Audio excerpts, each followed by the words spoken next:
Olá, meus amigos, sejam mais uma vez muito bem-vindos ao nosso canal Fundamentos da Verdade.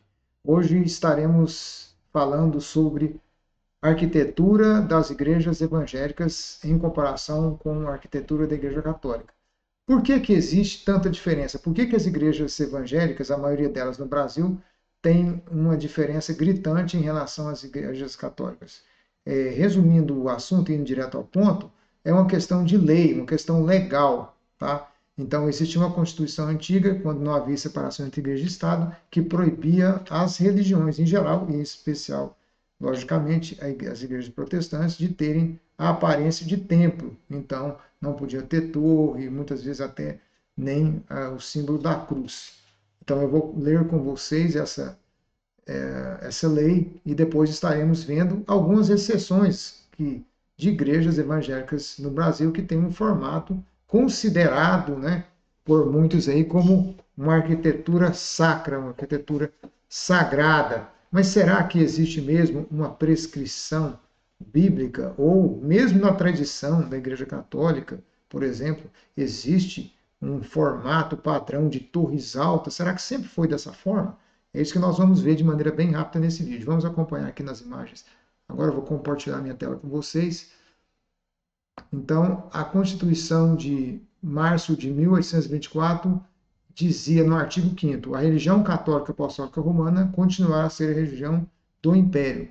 Todas as outras religiões serão permitidas com seu culto doméstico ou particular em casas para isso destinadas, sem forma alguma exterior do templo. Então, era uma questão legal. Então, não se podia fazer templos parecidos com os templos tradicionais do catolicismo, ou pelo menos daquela época, né? Porque nós vamos ver que, na verdade, a formato dos templos foram mudando a partir que o tempo foi se passando.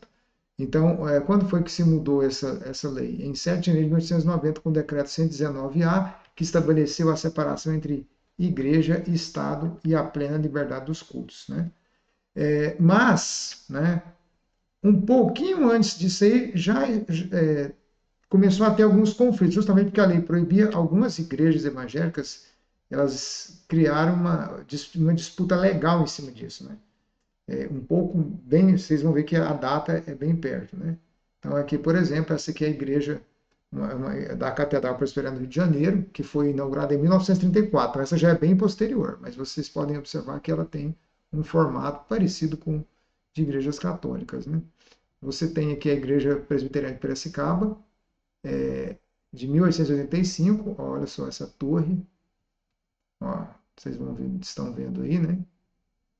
Você tem a Catedral Metodista do Catete, de 1886, que foi construída ainda no Império e chegou a ser embargada por católicos porque sua fachada parecia demais uma igreja. Aí, ó.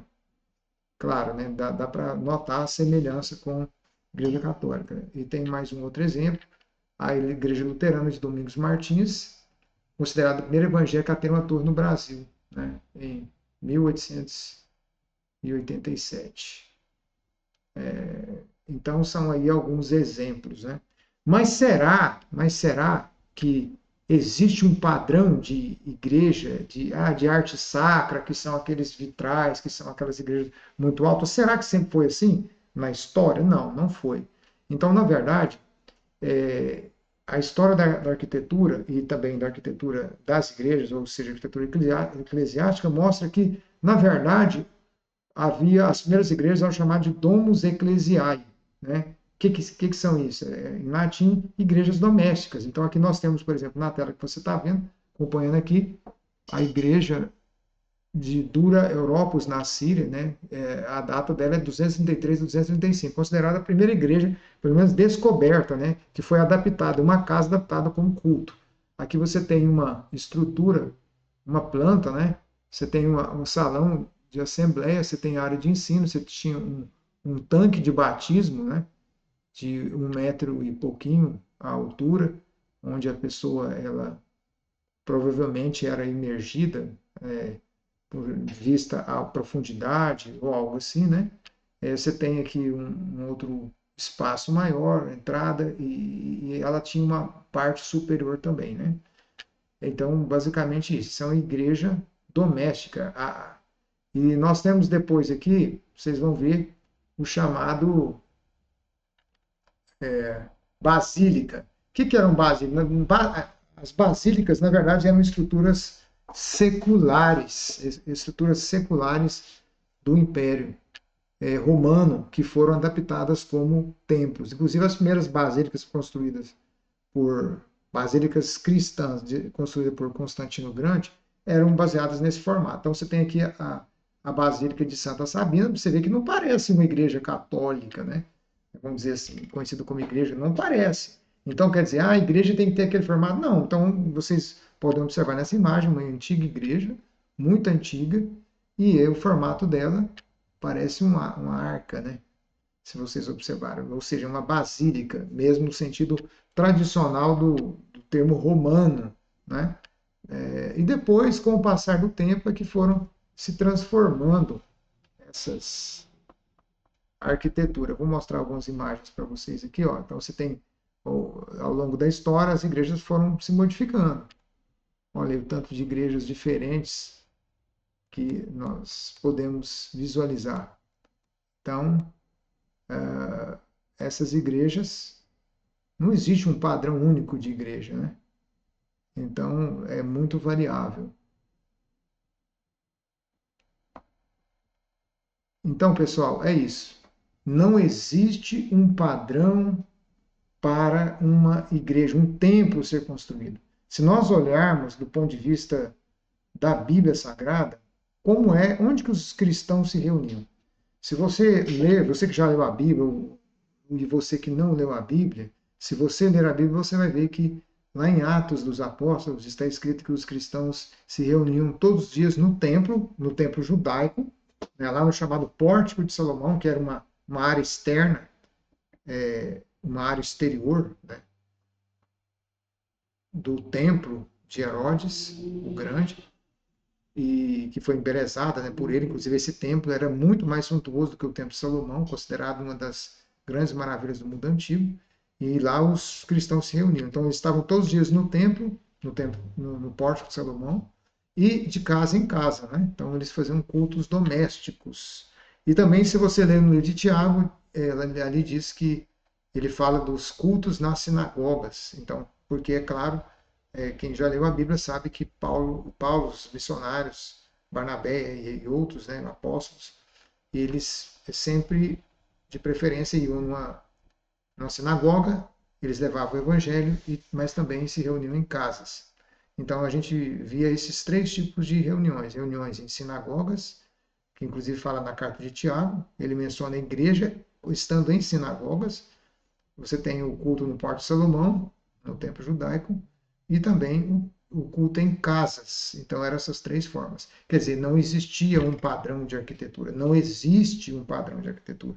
Então, quando a gente vê pessoas dizendo, essa arquitetura não é sacra, ele está se referindo a um período da história, porque a história mostra que essa arquitetura ela foi mudando ao longo dos séculos. Então, não existe nem na história nem na Bíblia algo considerado como arquitetura sacra. Existem apenas tradições.